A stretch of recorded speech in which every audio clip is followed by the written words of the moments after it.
शहीद या उद्धारकर्ता।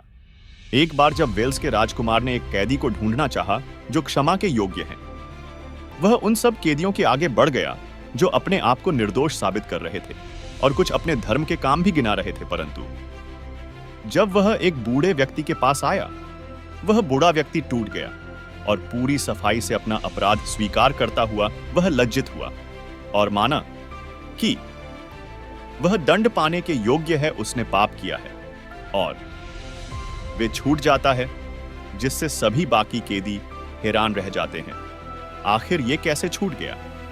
आइए जानते हैं कि हम सभी कैसे धर्मी ठहर सकते हैं। आपने जितने भी पाप किए हैं उनकी सजा मृत्यु है।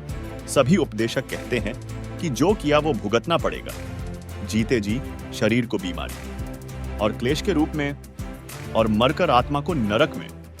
धर्म के काम से आप मुक्ति नहीं पा सकते। धर्म के काम करना हमारा सिर्फ फर्ज है।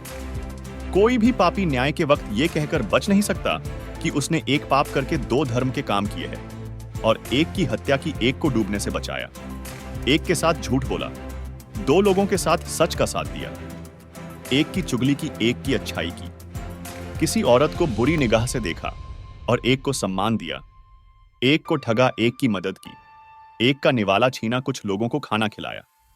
वचन में लिखा है, यदि हम कहें कि हम में कुछ भी पाप नहीं तो अपने आप को धोखा देते हैं और हम में सत्य नहीं। 1 यूहन्ना 1:8 जो कहते हैं हम खुद के धर्म के कामों से मुक्ति पा लेंगे तो वे भी नहीं बचाए जाएंगे। लुका 18:10 हम तो सब के सब अशुद्ध मनुष्य के से हैं और हमारे धर्म के काम सब के सब मैले चित्रों के समान हैं। हम सब के सब पत्ते की नाई मुरझा जाते हैं और हमारे अधर्म के कामों ने हमें वायु की नाई उड़ा दिया है। यशायाह 64:6 वचन में साफ लिखा है, हम परमेश्वर के न्याय के सामने टिक नहीं पाएंगे। हमारे धर्म के कामों से बचाव की दलीलें वायु में उड़ जाएंगी।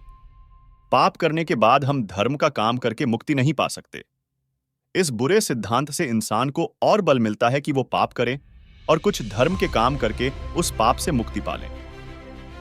ये सबसे बड़ा धोखा है जो इंसान खुद को लगातार देता आ रहा है। वे समझता है इस चालाकी से वो परमेश्वर के न्याय से बच जाएगा। आखिर मनुष्य कैसे मुक्ति पा सकता है और स्वर्ग जा सकता है? आखिर परमेश्वर ने कोई तो रास्ता रखा होगा जिससे लोग बचे और स्वर्ग पहुंचे। हां, एक रास्ता है, वो है यीशु। परमेश्वर ने जगत से ऐसा प्रेम रखा कि उसने अपना एकलौता पुत्र दे दिया ताकि जो कोई उस पर विश्वास करे वह नाश न हो परंतु अनंत जीवन पाए। यूहन्ना 3:16 हम सभी पापी हैं और प्रभु यीशु ने हम सभी के पापों के कारण सलीबी मृत्यु सही और हमारे पापों को सलीब पर उठाया और खुद पाप बन गया। वे तीसरे दिन जिंदा होकर स्वर्ग में पिता के सामने उन सभी लोगों को धर्मी ठहरा रहा है जो जीते जी उस पर विश्वास करते हैं। इसीलिए लोगों को सुसमाचार बताया जाता है कि यीशु सभी के पापों के खातिर सलीब पर मरा। वे जगत के पापियों बचाने के लिए और उन्हें धर्मी ठहराने के लिए मरा। उसने अपनी जान दी और वचन में लिखा है, पापी तो सारे जगत में है, एक भी धर्मी नहीं, एक भी नहीं। इसलिए सारे जगत में उसका प्रचार किया जाता है ताकि जगत उसके द्वारा उद्धार पाए। वे शहीद नहीं हुआ जैसे कि लोग अपनी कौम और देश के लिए शहीद हुए। यीशु किसी देश को या अपनी कौम को किसी इंसान या साम्राज्य की गुलामी से आजाद कराने के लिए नहीं मरा, न ही वे शहीद हुआ, बल्कि उसको तो अपने ही लोगों ने सलीब पर चढ़ाया था। वे तो जगत के पापियों के लिए मरा। पाप की सजा की तलवार आप पर तब तक लटकती रहती है जब तक आप यीशु को उद्धारकर्ता ग्रहण नहीं करते।